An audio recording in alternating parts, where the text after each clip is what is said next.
சம்பத்த கதையில குத்துறவன் சிவா கையில மாட்டிடுறாங்க.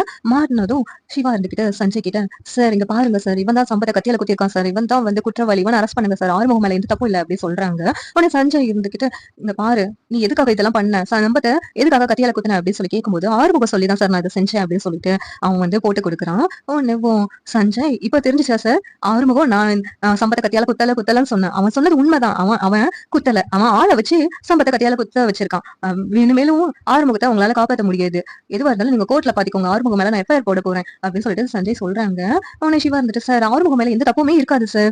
இவன் ஏதோ பொய் சொல்றான் சார்" அப்படின்னு சொல்லிட்டு சிவா சொல்லி பாக்குறாங்க. ஆனா சஞ்சய் அந்த இடத்த விட்டு கிளம்பி போயிடுறாங்க. சம்பத்தை கொலை பண்ணாதான் ஆறுமுகம் ஜெயில நிரந்தரமா இருப்பான். அப்பதான் நம்ம ஈஸியா காயத்ரி கல்யாணம் பண்ணலாம் அப்படின்னு முடிவு பண்றாங்க இசக்கி. அதுக்காக சம்பத்தை கொலை பண்றதுக்காக ஹாஸ்பிட்டலுக்கு போறாங்க. சம்பத்தை கொலை பண்ண முயற்சி பண்றாங்க. அந்த நேரத்துல சிவா பார்த்துட்டு சம்பத்தை காப்பாத்திடுறாங்க. பிடிச்சிடுறாங்க. பிடிச்சிட்டு, "நீதான் ஆளை வச்சு சம்பத்தை குத்துனதா? அது ஆறுமுகம் மேல பழிய போட்டுருக்க. எல்லாம் உன்னாலதானே. நீ இந்த வேலையெல்லாம் வச்சுக்கிடாதுன்னு நான் ஏற்கனவே உன்னை வார்ன் பண்ணேன். ஆனா நீ திருந்தவே இல்லையா?" அப்படின்னு சொல்லிட்டு சிவா வந்து இசக்கி ஏன் அடிக்கிறாங்க. இங்க சம்பத் இருந்துகிட்டு, "டாக்டர், நான் தெரியாம ஆறுமுகத்து மேல பழிய போட்டுட்டேன். ஆறுமுகம் மேல எந்த தப்பும் இல்லைன்னு சொல்லி இப்பதான் எனக்கு தெரிய வருது டாக்டர். நீங்க எப்படியோ என் உயிரை காப்பாத்திட்டீங்க. நானே வந்து போலீஸ்ல வாக்குமூலம் கொடுக்குறேன்" அப்படின்னு சொல்லிட்டு சம்பத் சொல்றாங்க. சம்பத் சொன்ன மாதிரியும் போலீஸ்லயும் வாக்குமூலம் கொடுக்குறாங்க. ஆறுமுகம் ரிலீஸ் ஆயிடுறாங்க. இங்க இசைக்கு பிடிச்சு ஸ்டேஷன்ல போட்டுறாங்க. இந்த சீரியல் எப்படி நல்லா இருக்கும் நீங்க நினைக்கிறீங்கன்னு கமெண்ட் பண்ணுங்க. வீடியோ பிடிச்சிருந்தா லைக் பண்ணுங்க, ஷேர் பண்ணுங்க, சப்ஸ்கிரைப் பண்ணுங்க. தேங்க்யூ.